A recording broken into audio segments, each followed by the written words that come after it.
Good day everybody, and a side quest has begun. All these events and more are starting for this month, March.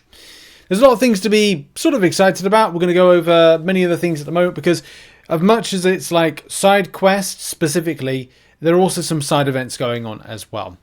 So the first thing is the crystal bundles. Like this month is not just, as we said, about one thing. It's a new saga, so there's a lot of other things going on.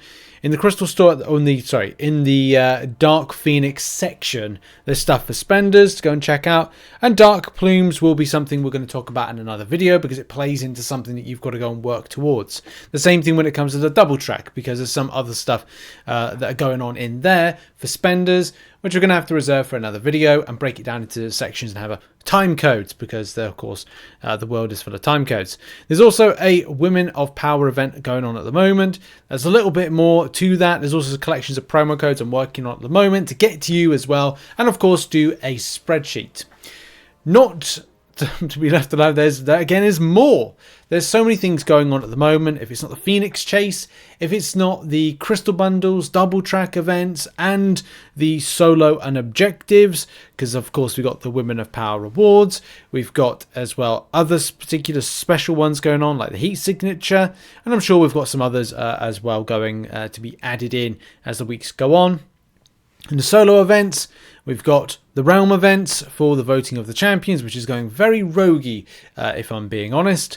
And of course, for this particular month, we have Flame to a Moth, which is basically like it was Thanos Reigns last month, but it's this month with things that are on offer that are spicy to your particular progression. Not so spicy if your progression is looking at this and going, it's not so spicy. So it's that, and it is what it is. So that's that, right? That's that of this section done. Let's move on to now the specifics around the actual side quest itself, which is Phoenix Force 5. First of all, as part of the Spark event, you'll need to go and take your Saga-based champions, go and defeat anything, and then find that you'll be able to get some of the Ashens. Those are the Ashens icons. You can only collect up as far as milestone 4, because then you've got to wait a further week in order to get more. So you can only get a certain amount of Ashens. At the moment, whilst I'm recording this video, there is a bug currently. So on the filter, you can't filter and click that thing that you had before, or go down, or you can actually click on it. I was working out. Great. So when I was playing earlier, these Phoenix emblems, Phoenix icons, were not visible. So I was about to go, there's a bug, but now the bug is gone. So there you go. These things happen as you know, you kind of go, oh, kabam, you nearly messed up there. You didn't, it seems. So choices wise and champion wise, you can either go and take some of those saga based champions and grab points in the solo event, or go and do something else. Do something else. That is going to be your options. You can repeat these. Like, here's a good example. If I wanted to go in, my access is not restricted. Why is that important, Rich? Well, it's important if you want to then auto fight through more of the quest itself in order to get something from it. Although the objective that's currently on at the moment does require you to actually take and go into your most difficult threat level. On this, you basically need to do it 2 times.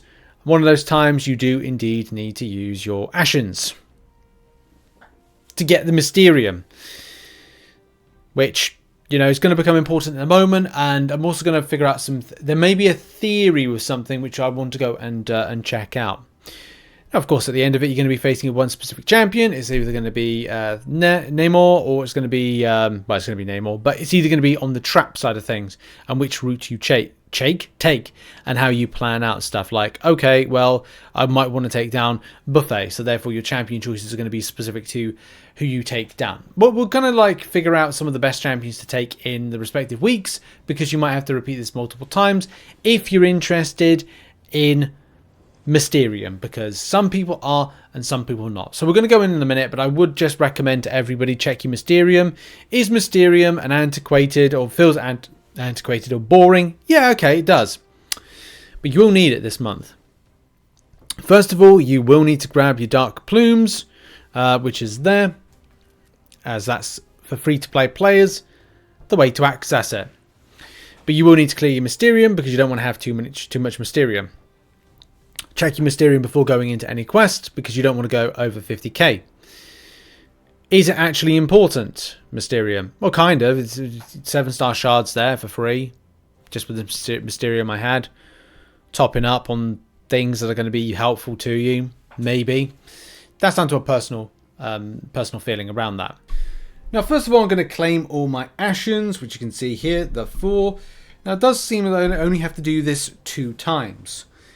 This could be an important element that we need to look at for future, and would it be better to kind of like double dip on lower progressions to grab things like the rewards part of it?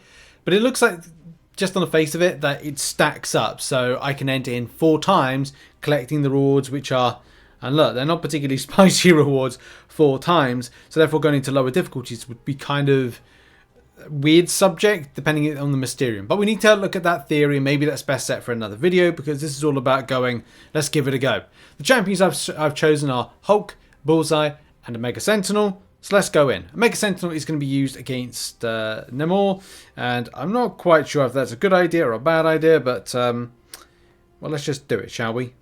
Now, for whatever reason, if you find yourself that you need to do a little bit more damage, you need a bit more kind of punch and crunch, then it may be best to put on the boosts.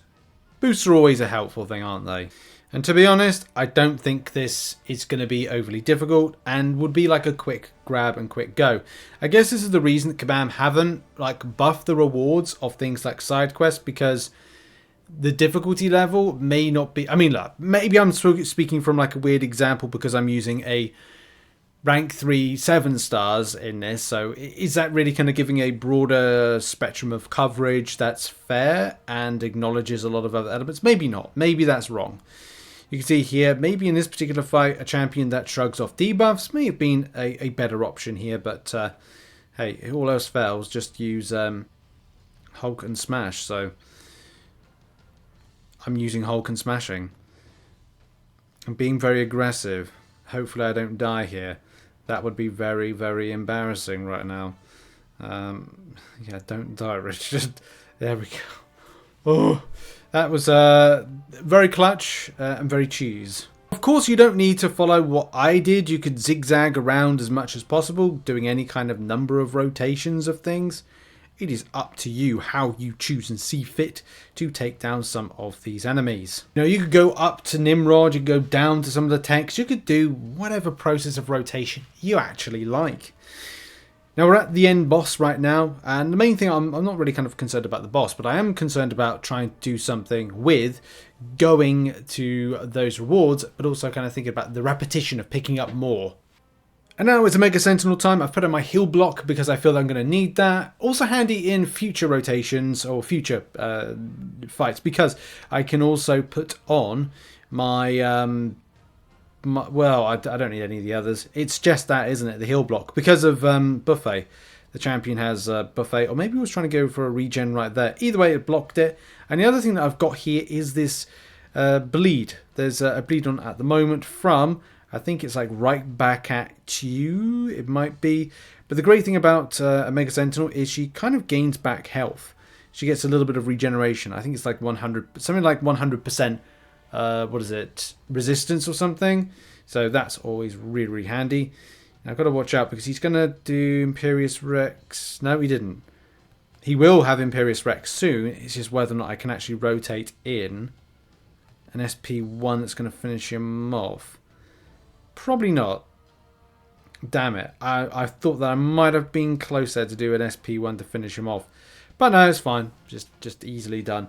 Mega Sentinel for the win right there. And I think she works for the other one because Buffet was regeneration. Shut down the regeneration with the heal block, with the pre-fight. And I do enjoy her. But there are other tech options. Other tech options are available. So the theory is you go through here. You go and collect some. You go collect this. Boom. Boom. And boom. But because it says on the objective, threat level 5, you may be like, well, I'm going to repeat threat level 5. And that would be, of course, down to your personal preference. There was, if we replay it, there should be refreshed, in theory, Mysterium, which there is, which you can see right there. And of course, you need the Ashens to go and pick it up, of 3,375. The question that I was posing, or kind of the potential idea that I was posing, if you go down to lower threats, like we go down to threat level 4, for example, and have a look at the volume of Mysterium, because you could be like, okay, well, if we go down even further, could we auto-fight it? So we're going to begin quest, in any case, just to kind of go in first and foremost. Yep, 3375. The theory checks out. We may move on down the line, because you could be like, well, can I actually be bothered, and do I actually need to do it anymore? So, okay, we'll go into threat level 1. Let's have a look what's in there. And the answer is 3375. So you could auto-fight lower difficulties and still get the same amount. Now, that's all well and good, but we also have to figure out something else. If we go back up to threat level 5, is there anything that's of value for the 100%ing? Well, there is. So you could do 100%ing it, 2 runs, and then go and do lower difficulties with your Ashens. That means you could auto-fight through it, you could do something else, it's up to you. Either way, that has been it for a little bit of a side quest / side event overview video, and we'll cover lots more when it comes to like tips and tricks and objectives, and also International Women's Day, promo codes and other stuff like that in the following videos. Thanks very much for watching this one. Have a lovely time this month grinding the game, and hopefully it's not bugged. Cheers everybody, have a great day, and goodbye.